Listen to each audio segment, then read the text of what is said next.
So guys, i-testing na natin to ngayong Outsport Spider. So currently wala tong grip. Kita nyo naman yung napakaangas na logo sa Boost Cup. So guys, ang gagamitin nating grip ay itong Gradient, yung pinakita ko na nakaraan. Lalagay ko na lang din yan sa yellow basket, baka malimutan ko na naman. So pag ganitong mga raketa guys na bago, bagay talaga pag ganitong maangas din yung grip.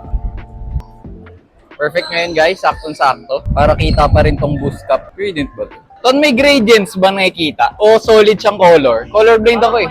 White lang talaga. So guys, mali ako na nakuha. Hindi pala to gradient. Pero lagay ko na rin dyan yung yellow basket. Colorblind kasi ako guys, so hindi ko siya nakita. So guys, ngayon ko lang nakita. Naka Nano G95 pala to na Yonex.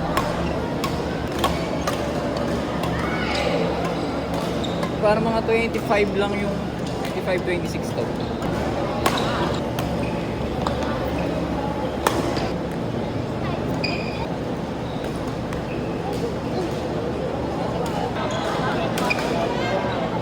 So guys, papatesting natin dito kay Dan. Itong Outsport user din, QY2. Yan yung partner ko na nakaraan. Ang interview natin. Tayo, huwag sa tayo. Tayo mo lang ito. Ito tayo. Senseo, pangitinit to eh.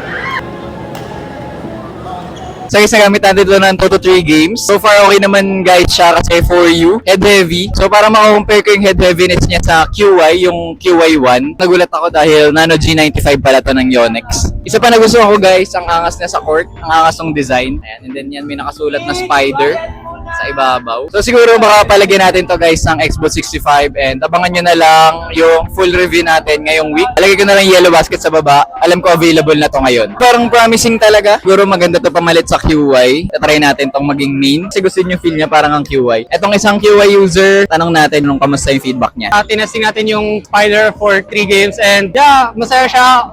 All goods lahat ng games ko. Walang kakaibang feeling. Goods talaga siya as a QY2 person. Very similar din yung feeling. Everything, control, speed. So, very recommend ko siya. Goods sa goods. Aesthetic-wise, solid talaga siya.